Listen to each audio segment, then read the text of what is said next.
Саламатсыздар, урматтуу Компресс сайтынын көрүүчүлөрү, биз кезектеги цензурасыз маекти баштап отурабыз. Ал эми бүгүнкү коногубуз Жогорку Кеңештин 2 жолку депутаты, Каржы министринин орун басары, салык кызматынын башчысы, ошол эле социалдык фонддун төрагасы. Ал эми Жогорку Кеңеште отурганда төрага болуп иштеген, андан сырткары ошол эле Жогорку Кеңеште бюджет жана финансы комитетинин башчысы болгон Акматбек Келдибеков. Саламатсызбы? Куш келип туруп студияга. Эми биз саясат менен аралашып жүргөн адамдар менен негизинен саясат жөнүндө сүйлөшөбүз. Бирок азыр санап өткөндөй, сиз жалпысынан экономика тармагында көбүрөөк иштеген экенсиз. Ошол себептен азыр республикалык бюджет, республикадагы экономика, каржы маселеси жөнүндө сөз кылабыз сиз менен. Бизде бир 30 мүнөтүбүз бар. Негизи азыр республикалык бюджет боюнча абал кандай, ошол жөнүндө айтып берсеңиз. Эми сырттан карап бул маселени жакындан түшүнгөн адам катары. Эми бир гана биздин өлкөдө эмес, бардык эле өлкөдө жаңы коронавирустун кесепетинен бардык өлкөнүн экономикасы аксап аткан учур. Айрыкча биздин өлкө үчүн бул өтө оор, татаал десем болот. Себеп дегенде биз менен соода карын катнаш кылган Кытай менен болгон границабыздын 2 жылдан бери жабылып, ченемдүү түрдө гана жүктөрдүн өтүшү, же болбосо алардын жүктөрдүн келүүнүн мөөнөтүнүн мурдагыга караганда 10 эсе 15 эсе узарышы. Экинчиден, башка мамлекеттер менен болгондо соода катнаштардын бардыгы мындай кыскарышы, бул түздөн түз биздин экономикага катуу таасирин тийгизди. Себеп дегенде биздин экономика негизинен түшкөн акчанын бардыгы кирешеге. Бул услуганын негизинде. Бизде өндүрүштүн аздыгы, завод фабриканын иштебеген негизинде, бул ошол соода башка өлкөлөр менен карын катнаштын түздөн түз байланыштуу. Салык болуп калат да? Да, себеп дегенде бизде тилекке каршы баягы торговый баланс деп коет, экспорт, импорт, экспортко караганда көп эсе көбүрөөк да. Алып келгенибиз көбүрөөк, чыгарганыбыз азыраак. Буну мындай элге түшүнүктүү сөз менен айтканда, канчалык импорт көп болсо, ошончолук ички экономиканын начарлыгы, ички экономиканын иштебегенде. Себеп дегенде качан гана элге же мамлекетке керектүү нерселер ички экономикада жок болгондо биз сырттан издейбиз да. Мына бүгүн биздин күндөлүк турмушубуздун 90% импорт болуп эсептелет. Сиздики, меники, ошо үй турмушубуз болобу, кандай гана турмуш болбосун, мунун бардыгы импорт. Импорт канчалык көп болсо, ал ички экономиканын ошончолук начарлашынын белгиси болуп эсептелет. Эмне себептен ушунча жылдан бери, 20-30 жылдан бери, допустим, биздин торговый балансыбыз ушундай отрицательный болсо да, биз экономиканы сактап келатабыз. Себеп дегенде биздин трудовой мигранттарга терең ыраазычылык, мен бекеринен айтып жүрбөйм. Тышкы мигранттардын биз колунан бутунан өбүшүбүз керек. Себеп дегенде алардан келген валютанын негизинде биз экономикалык, макроэкономикалык көрсөткүчтөрдү сактап келатабыз да.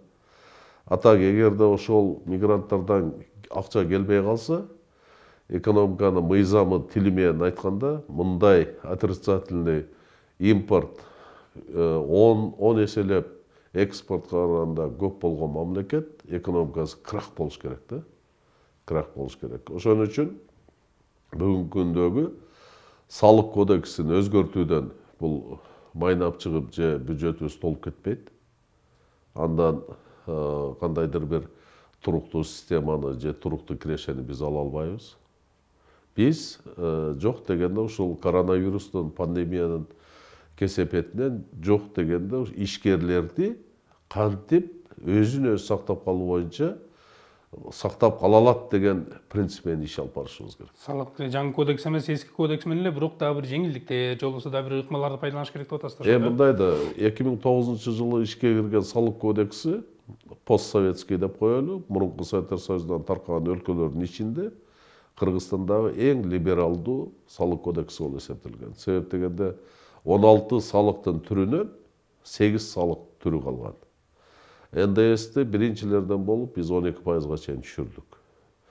подоходный налогты 10%-га чейин, киреше салыгын, налог на прибыль деп, аны 10%-га. Мындайча айтканда ошонун бардыгын сактап, ошол мезгилде биз алган салык кодексинин негизинде налог с продаж деп коет. Бул 2-3 жыл ичинде ал салык алынып салыш керек эле да. Бирок тилекке каршы мен карап чыктым. Ошол 9-жылдан бери бүгүнкү күнгө чейин салык кодексине жүздөгөн өзгөртүүлөрдү киргизиптир да. Себеби эмне? Себебин анализ жасап көрдүм. Ал киргизген өзгөртүүлөрдүн бардыгы кантип бюджетту толтурабыз деген принцип. Андай да болбойт. Көбүрөөк киреше алыш керек ошо ишкерлердин көбүрөөк алыш керек, да. Ал эми бүгүнкү ошол салык кодексин кийинки кирген өзгөртүүлөр жок кылып эле ишкерлерге мындай катуу зыянын келтире турат. Ошол салык кодексин жакшы иштетип администрированияны күчөтсө эле бюджет толмок. Себеп дегенде 2008-2009 жылда дүйнөлүк экономикалык кризис болгон, эсиңизде болсо.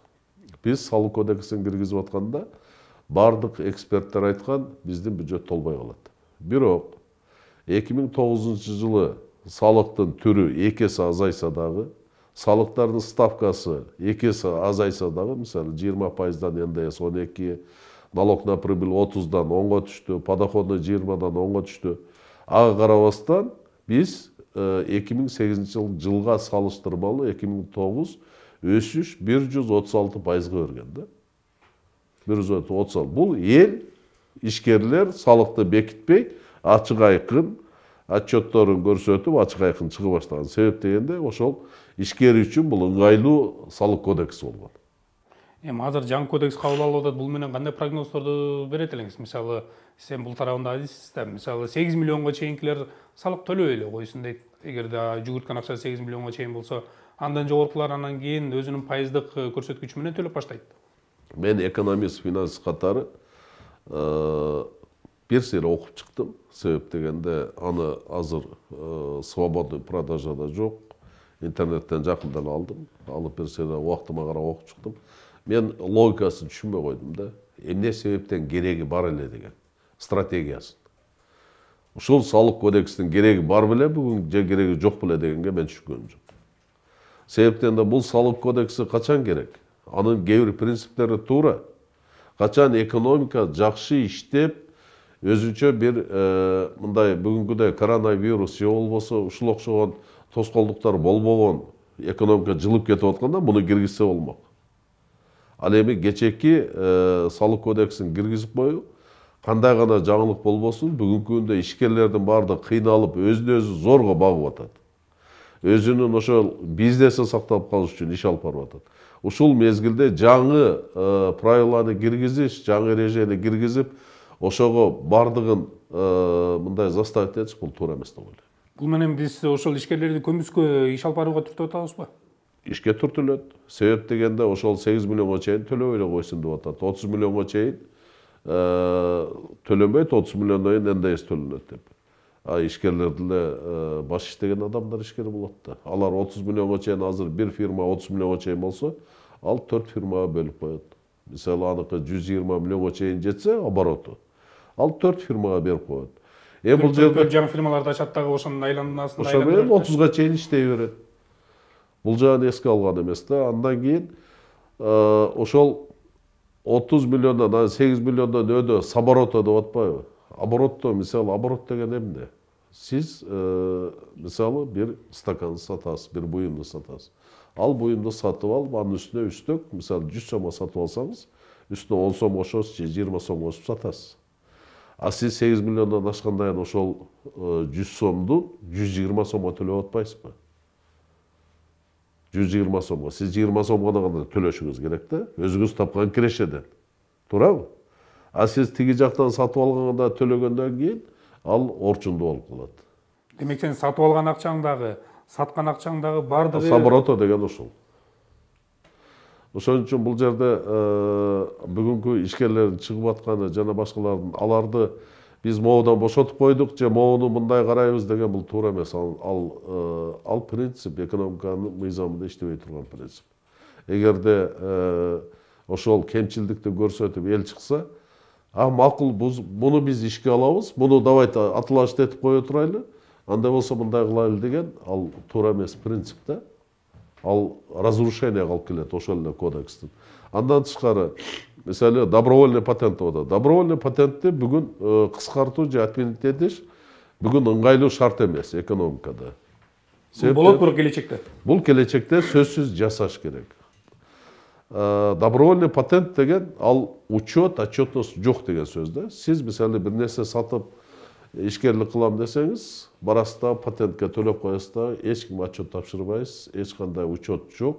Ошол көмүскө экономиканы түзгөн ошол көпчүлүк учурда. Добровольный патент кайсы учурда бериш керек? Эгерде пенсияга чыккан аксакалдар же болбосо үй турмушунда отуруп кандайдыр бир 10 экземпляр, 15 экземпляр кийиз жасайт, эр жасайт, комуз жасайт, же өзүнүн пенсияга чыккан адамдар баягы огородундагы алмасын, же кичинекей семечко айдап ошону жолго алып чыгып сатса, ошолорго патент бериш керек. Себеби бул постоянно экономический деятельность менен заниматься этпейт. Ал сувенир жасашы мүмкүн, бирден, экиден экземпляр, же огородунда нерсе сатканга патент берилиш керек. Ал эми экономикалык ишкер менен алектенгенде бүгүн 60-70 мен эсимде жок. Ушундай экономикалык ишкерликтин түрлөрү жаңкылык ошол патент менен алектенет да. Ошол эле дордой, кара суу. Бирок дордой, кара сууну экономиканын локомотив дегенден алыс болуш керек.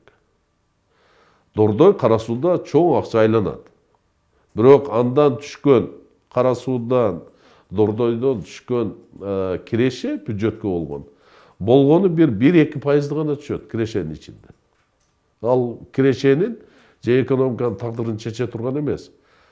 Бюджеттин тагдырын чече турган нерсе эмес. Жумуш менен камсыздоо бирок элдин жумушчу менен камсыз болуп, эл өзүн өзү бакканга бул чоң түрткү. Чоң мындай нерсе болуп эсептелет да. Ага көмөк гана көрсөтүш керек. Андан сыгып салык алам деген бул утопия. Значит, бүгүн иштегендер аны анализ кылып көргөн эмес да. Себеби ошол дордойдон, кара суудан түшкөн салыктын көлөмү именно ошол сатып аткандардын көлөмү кичине эле. Ал эми ошол келип аткан товар таможнядан киргенде растаможка кылганы бул чоң көлөмдү түзөт. Анан эле барып дордойду баягы розысты саткандарды баса калып атпайлыбы? Аларды эч качан алардан биздин бюджеттин тагдыры чечилбейт. Аларга наоборот азайтыш керек. Алар канчалык салыкты мындай жеңилдетсек, алар ошончолук көп Кытайданбы, Турциядан башка жактан алып келип, ошол границага кирип атканда НДС жана башка салыгын төлөгөнү ошол бюджетке көлөмдү түздү, бюджеттти толтурганга жардам берет. Башкача айтканда, сырттан алып келүүгө, же болбосо башка да бир аракеттерди көрүүгө кызыктар кылышыбыз керек экен. Конечно, булар канчалык көп сатса, канчалык буларга жеңилдик болсо, булар көп сатат да. Канчалык көп сатса, канчалык ишкерлиги өркүндөсө, адамдыкын ошол дордойдо отурган, кара сууда отурган, канчалык ошолор кызыктар болсо, алар ошончолук көбүрөөк алып келет. Эми азыр жогоруда сөз кылбадыкпы? Азыр ошол экономикалык өсүш бизде эле эмес, баардык мамлекеттерде оорчулукту пайда кылып атат. Анткени коронавирус, баягы пандемия учурунда баардыгыбыз отурдук да үйдө. Дүйнө жүзүндө коелу. Эми азыркы тапта чек ара жабык турат. Ошол эле Кытай менен кирген товарлардын саны аз.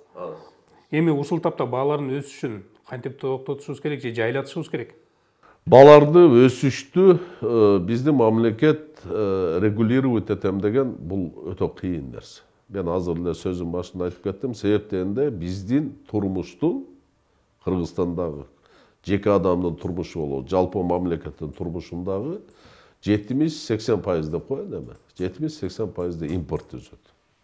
Кантип импортты биз регулировать эте алабыз бааны? Чет өлкөдө сатып келген баасы ошол жерде турат. Долларга сатып алабыз. Ишкерлер болобу сатып алат. Бул жерге алып келет. Ар бир ишкер ошол жерден кичине пайда табайын дейт. Үстөк пулун кошот, анан сатат. Бизде чыкпагандан кийин аны кантип регулировать этсе болот? Регулировать этүү невозможно. Аны эгерде кыса турган болсо, анын кирешеси, ишкердин кирешесин биз алып салсак, 10%бы, 20% үстөк кошот да. Күчүбүз жетип ошол эле регулировать этип минусу этесек, ал ишкер барбайт, тапкебей коет. Анан дефицит пайда болот, кайрадан баасы дагы кымбаттайт да. Аны үчүн эмне кылыш керек? Аны үчүн Биз баягы былтырбы мурдагы жолу эсиңизде болсо кум шекери менен майдын баасы кымбаттатып кетип бюджеттен 5 миллион, 10 миллион доллар мен эсимде жок. Ушунча бөлдүк, сатып келдик dedi. Ал сатып келип бааны түшүрдү. Бирок ал постоянныйга жетпейт да. Убактылуу да. Аны менен бизде май менен кум шекер өсүп кеткен жок да. Туурабы? Ошон үчүн өкмөттүн түздөн түз алып бара турган иши ошол импорттон келген товарлардын кайсынысын биз өзүбүздө чыгара баштайбыз. Элге биринчи керектүү нерсе. Ошол эле кум шекер, майды бизде чыгарса болот да. Ошол боюнча иш алып барыш керек. Ошентип гана биз бааны регулировать этсек болот. Бул биринчиден. Экинчиден, мына бюджетти 400 миллиардка көтөрөбүз дейт. Мен көп жолу өкмөттүн совещаниясынан да средства массовой информациядан көрдүм. Өкмөттүн премьер-министр айтып атат, консолидированный бюджет биз 400 миллиардка көтөрөбүз деп. Мыйзамда жазылып турат. Өкмөт республикалык бюджетке гана жооп берет. Ошонун негизинде аткарылышы боюнча ошону алып келип закон кабыл алат. Ошонун негизинде отчет берет парламентке. Парламент ошону бекитет. Парламент эч качан консолидированный бюджетти бекитпейт. Консолидированный бюджет буга чейин деле көтөрүлүп жүргөн. Эгерде бардыгын коссоң, ага соцфонд жана башка бардык республикалык бюджетке кирбегенди бардыгын коссоң, ал 400 миллиард эмес, 500 миллиардка чыгарып койсо болот. Антип элди алдабаш керек да. Республикалык бюджетти 400 миллиардка көтөрсөң, анда орденди бериш керек. Аны көтөрүш бүгүнкү, мен мына бияка чыгып атканда эле кече кол коюлган быйылкы жылдын бюджетин алдым. Кудайым буйруса 1-2 күндө анализ кылып бүтөм. Менин биринчи цифраны көргөндө эле былтыркы жылга салыштырмалуу болгону 4,5% өсүш берип атат. 4,5% өсүш берип атат. А каяктагы 400 миллиард? Буну элдин башын айландырбай чындыкты айтыш керек да, туура сөздү айтыш керек. Азыр ошо 400 миллиардка кайра кайтып келели. Бизде азыр бизди көрүп аткан жарандар түрдүү катмарда да.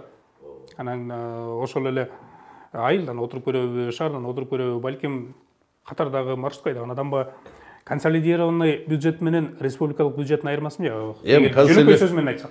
Жөнөкөй сөз менен айтканда консолидированный бюджетке мисалы мамлекеттик госбюджет деп коет. Госбюджетке республиканский бюджет, местный бюджет булар кирет. Андан тышкары социальный фонддун өзүнүн бюджети бар. Национальный банктын өзүнүн бюджети бар. Жана башка кээ бир тармактардын өзүнүн бюджети бар. Ал республика бюджетке кирбейт. Мисалы социалдык фонддун бюджетин жогорку кеңеш өзүнчө бекитет, отчетун өзүнчө алат. Аны республикалык өкмөт өзүнүн отчетуна киргизип, мына биздин общий бюджет деп айтышка укугу да жок. Местный бюджет ал өзүнчө бекитет. Местный органы власти. Местный бюджетте кээ бир салыктарды, мен айтып атпаймынбы, республикалык значенияда 8 гана салыктын түрү бар. Ошол салыктын кайсы бир түрлөрү местный бюджетте калат. Ал эми местный администрация, мэрия жана башка топтогон алар сбор деп коет. Аны салык деп ошо мусордан түшкөн, аренда муниципальный собственность, аренда земли и так далее, муну сбор дейт. Аны салык деп ал салыктын түрүнө кирбейт. Ошон үчүн бул местный бюджет. Аны местный бюджет өзү аткарат. Ал эми республикалык бюджет ушунун бардыгын топтоп алып туруп консолидированный бюджет деген да анализ жүргүзүш керек. Анализ кылыш керек жана башка. Бирок өкмөт буга жооп бербейт. Өкмөт только республикалык бюджеттин аткарылышы, анын өсүшү, ошонун түзүлүшүнө гана жооп берет. Жөнөкөй сөз менен ушундай. Эми жогорудагы биз 400 миллиард бюджет кирешеге токтололу. Мисалы, ошол президенттин билдирүүсү бар да, бюджет дефициттен профицитке чыктык. Бул канчалык чындыкка жакын? Эми президенттин бул жерде специалисттердин туура эмес маалымат берди деген ойдомун мен. Туура эмес маалымат берди деген ойдомун. Профицитке ушундай татаал мезгилде чыгыш бул өтө кыйын да. Өтө кыйын нерсе. Дефицит менен бюджетти кабыл алып алган кайдан профицит болушу мүмкүн. Да, президенттин айтышында мүмкүн бир мандем бардыр, кумтордон түшкөн акчаны бүгүнкү күндө биз аны бюджетке салыгынан башкасын алып келип прибылды кошо албайбыз. Себеп дегенде кумтордун акционердин общество болуп эсептелет. Акционердин общество бул частный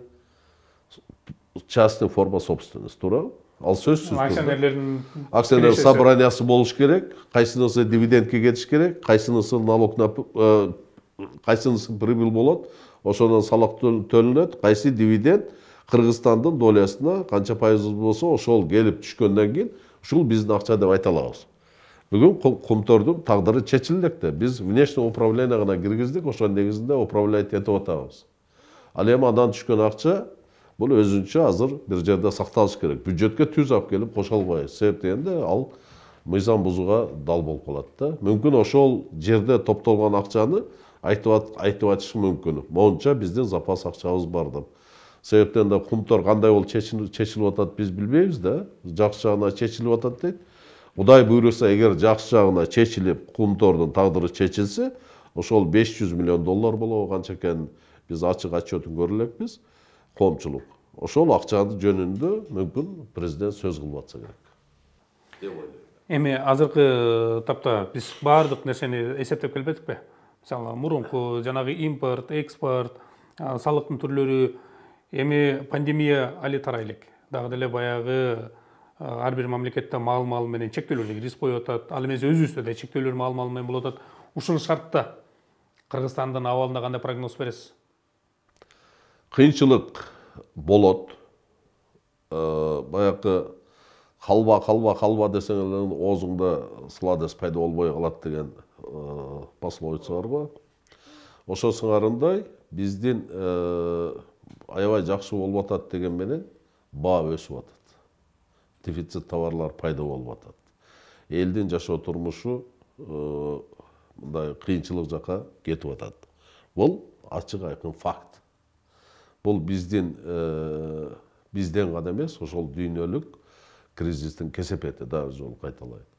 Бирок ушуну биз башка мамлекеттер, мына чоң мамлекеттер, Россия Федерациясы, Казакстан, Өзбекстан, булар ишкерлерди салык, кошумча салык алгандын ордуна алар мамлекет тарабынан колдоо көрсөтүп, акчаларды берип, эптеп, ошол пандемия учурунда, дүйнөлүк экономикалык кризистин учурунда ушул ишкерлерди кантип сактап калабыз?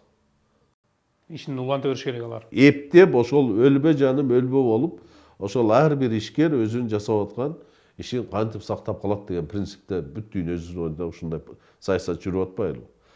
Ошол сыңарында биз дагы, мен эсиңизде болсо, коронавирус башталганда бир прессага бердим эле, мына Ысык көлдө.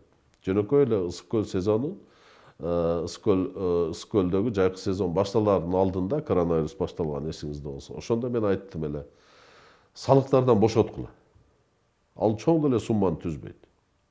Жок дегенде Ысык көлдөгү ошол жер салыгынан жана башкадан бошотуп, баасы төмөн болот, путевканын соответственно. Элдер көбүрөөк келет, жумуш жорду пайда болот.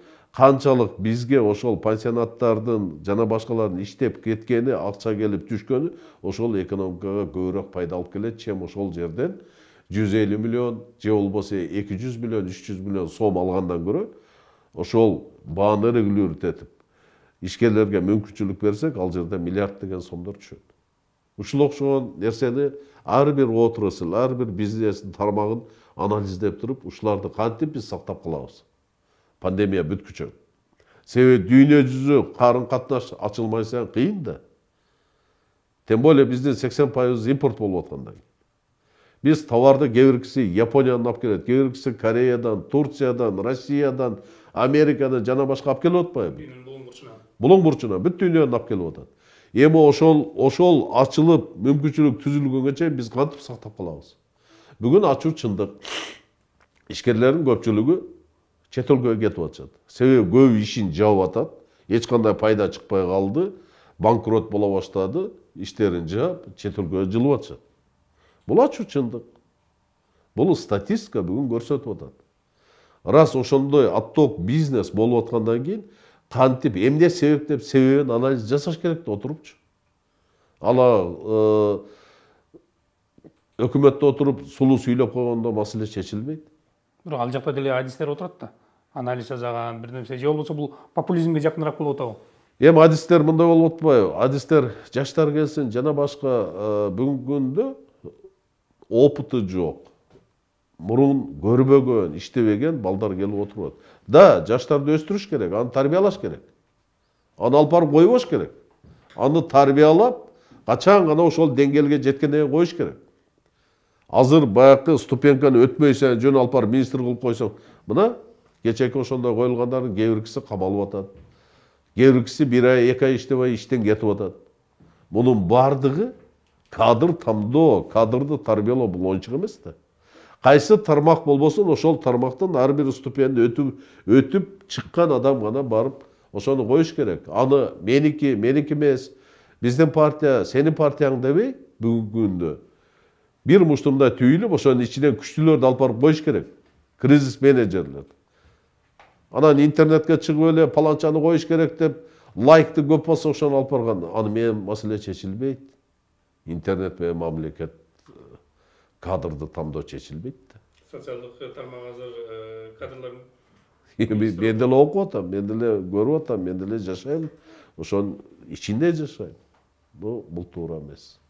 Кадр тамдоону, кадрды коюуну, ошол тармакты алып кетүүнү, анализдөөнү өкмөт тез аранын ичинде башташ керек. Түшүнүктүү. Азыркы тапта биз жанагы бюджеттен же болбосо ошол жанагы дефициттен профицитке өткөндүгү боюнча карапайым калк түшүнүп-түшүнбөй, биз эми жанагы терминдерден алыс болгондон кийин баардыгы жакшы деп кол чабып отурабыз да. Мен бюджетти кече колума тийди, кол коюлган бюджет 2022 жылга. Эгерде макул болсоңор, силерге кызыктуу болсо, буквально бир 4 күн. 4 күндөн кийин мен ар бир макроэкономикалык көрсөткүчү боюнча, ошол профицити боюнча, дефицити боюнча, кайсы тармакка канча акча кетип атканы боюнча мен 4 күндөн даяр болом. Себеп дегенде ал моундай чоң китепче. Бир томдун сөзүнчө. Ошону окуп чыгышым керек, ар бир цифраны карап чыгышым керек. Ошондо мен бир 4 күндөн даяр болом да, ошону айтып бере алам. Талдап берип, түшүндүрүп. Талдап, жөнөкөй тил менен, факты менен кол коюлган, жогорку кеңештен кабыл алынып, президент кол койгон нерсени мындай көрсөтүп айтып бере алам да. Могу профицит, могу дефицит, айлыкка монча көтөрүлдү, медицинага монча берилип атат, мугалимдерге монча берилип атат, себеби ошонун ичинде бардыгы бар. Түшүнүктүү. Анда жакын аралыкта дагы бир ушул жерден маектешип бардык кабыл алынган бюджеттерди, ал жерде берилген убадаларды, аткарылышын, мүмкүнчүлүктөрү же болбосо кемчиликтери тууралуу дагы сөз кылат экенбиз буюрса. Тарапташтарыңыздын бири Бактыбек Калмаматов жакында эле боштондукка чыкты. Мындан сырткары журналисттерди камоо жана алардын иликтөөсүнө каршы тасмалар да жарыяланып атат. Ошол эле тасмаларды коомчулукта пикир бар, атайын бийлик чыгарып жатат деп. Компроматка компромат дегендей. Эми бул боюнча пикириңиз кандай? Эми Калмаматовдон чыкканы, Калмаматовго козголгон иштердин бардыгы мындай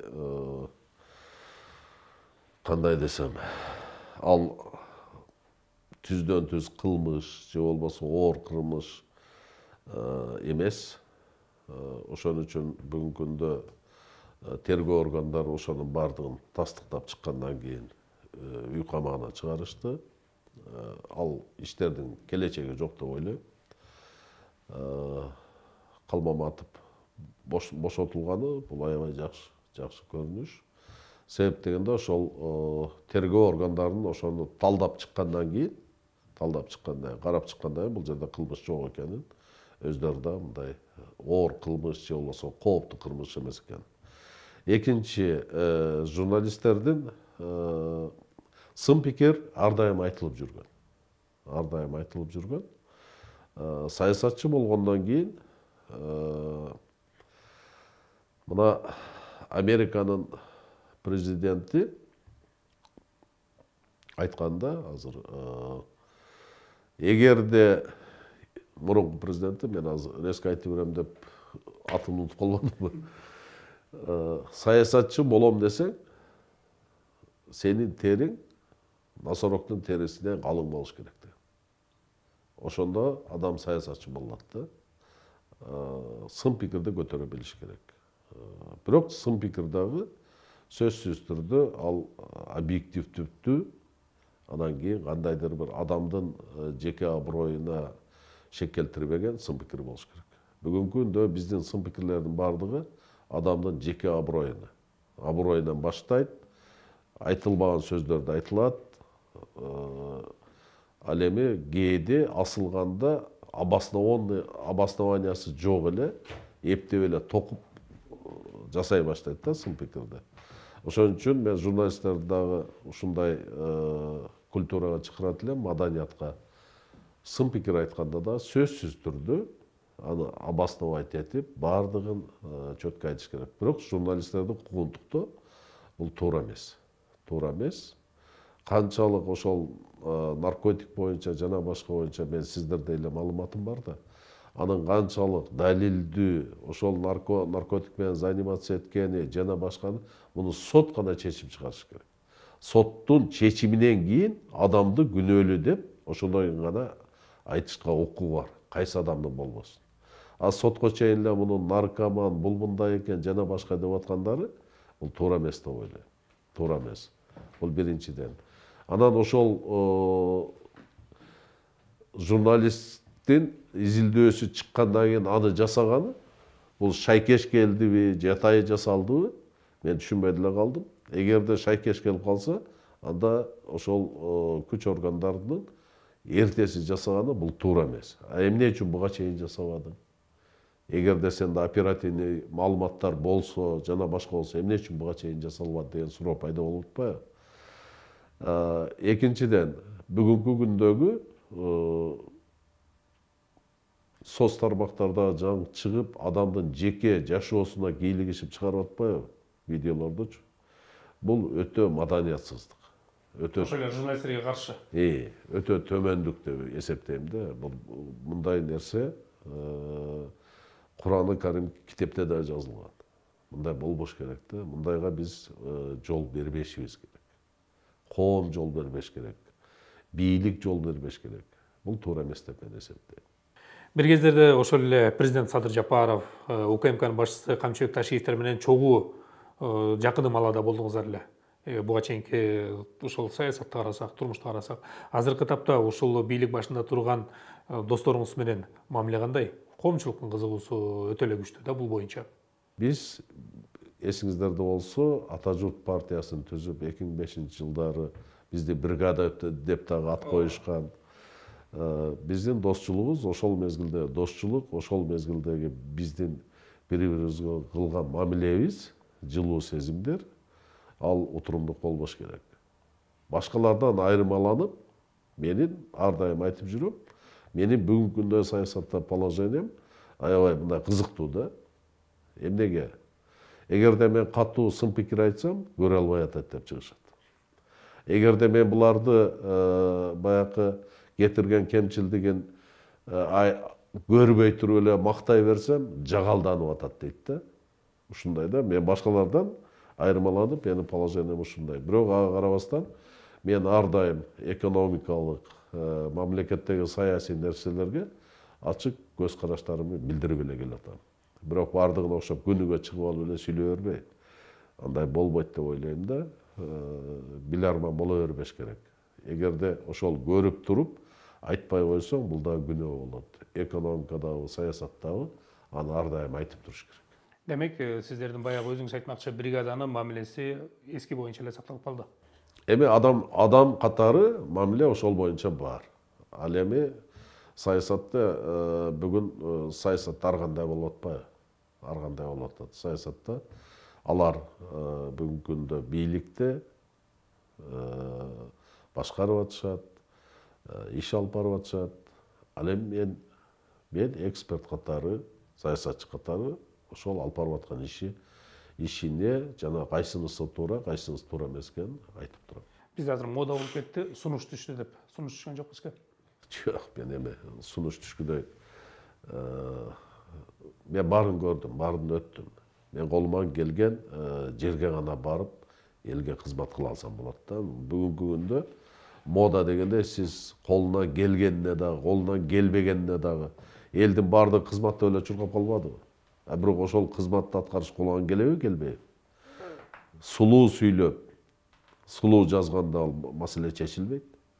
Бүгүнкү күндө мен өкмөт мүчөлөрүнүн көпчүлүгүн көрүп атам. Средства массовой информацияга чыгат, телевиденияга чыгат, заседаниясын көрөм өкмөттүн. сулуу сүйлөп, ошол өзү сүйлөп аткан, же болбосо жогорку кеңешке отчет берип, кайсы бир маселелерди талдап калганда, өзү иштеп, ошону жетектеп аткан, маселени түшүнбөгөн жетекчилер бар. Биз ошолорду кармап отурабыз. Андан кандай тиянак же болбосо кандай мындай пайда чыгышы мүмкүн мамлекетке. Деп ошол тейлеп аткан тармагы жөнүндө суроо берсе, ал каяктагы башка нерсени сүйлөп атат да. Андайлар өзү билип кетиш керек. Мына ушул эле азыркы тапта Кыргызстанда кош бийлик орун алды деген пикир бар. Тажрыйбалуу саясатчы катары бул боюнча пикириңизди билсек. Эми Ташиев менен Садыр Жапаров жөнүндө айтып атасыздар да. Ташиев бүгүнкү күндө өкмөттүн вице-премьери и КГБ'нын башчысы. Ол ошол гана КГБ'нын башчысы катары приказына кол кое алат да. Кадрды алмаштыра албайт. Вице-премьер катары смысле өзүнүн системасынан башка кадрды алмаштыра албайт. Вице-премьер катары анын колу коллегиальный. Негизги колду Акылбек Жапаров кое алат да. Ал премьер-министр. Кабинет министри, председатель кабинет министри. Ал эми президент Садыр Жапаровдун колунда указ чыгарылат, ишке коюлат, ишке алып барылат. Поэтому кош бийлүүлүк деген качан экөө тең мамлекетте алып колгон колу иштен алып жана башка полномочия ээ болсо кош бийлүүлүк деп коет. Кош бийлик качан болгон десем болот. Кош бийлик эмес, мындай бири-бирине баш ийбеген. Бул 2010 жылдан кийин парламенттик, президенттик башкарууга өттүк дегенде. Биз парламент мисалы президент кол койбой койгон мыйзамды парламент кол кое алчу. Президент каалайбы өкмөт иштей албаса өкмөттү айдачу. Президент каалабайбы өкмөттү түзүп жаңы өкмөт алып барып койчу. Бул конкуренция болчу, жакшы болчу. Эми эл арасында кош бийлүүлүк деп жүрөт, бирок экөө тең коом алдында, эл алдында бүгүнкү кырдаалга, келечекте мамлекеттин тагдырына экөө тең жоопкерчиликтүү. Себеби экөө келгенде биз жоопкерчиликтүүбүз деп келген. Мындай сөздөр бар да, ошо Камчыбек Ташиев дагы кадрлар саясатында же болбосо ички саясатта айрым бир факторлорго таасир берип кое алат деп. Эми сөзү менен таасир берет. Сөзсүз түрдө таасир бере алат. Себеп дегенде жоопкерчилиги экөөнүн мойнунда. Ташиев кийлигишип атат деп атпайбы көпчүлүк учурдачы. Бирок Ташиевдин мойнунда жоопкерчилик бар да. Себеби экөө келип ошол кечеки былтыркы болгон октябрь окуясынан кийин экөө жоопкерчиликти алган. Тандем болуп келген. Ошон үчүн эл бүгүнкү күндө кайрылып атканда Садыр Жапаров, Камчыбек Ташиев деп кайрылып атат. Жоопкерчилик экөөнүн тең мойнунда. Эртең кокус жакшы болуп кетсе экөөнө тең жакшы, жаман болуп кетсе экөө тең жооп берет. Ошон үчүн бул жерде жоопкерчилик экөөндө тең бар. Маегибизди жыйынтыктайлы. Себеп дегенде бизде дагы бардык нерсе чектелүү болгондой эле убактыбыз да чектелүү болот. Урматтуу Компресс сайтынын көрүүчүлөрү, биз жогорудагы республикадагы бюджет экономикалык абал жөнүндө сөз кылдык. Ал эми маегибиздин коногу Жогорку Кеңештин 2 жолку депутаты, Жогорку Кеңештин төрагасы жана ошондой эле бюджет финансы тармагындагы адист Ахматбек Келдибеков болду. Рахмат, чоң ишиңерде ийгилик, аманчылык, жакшылык болсун.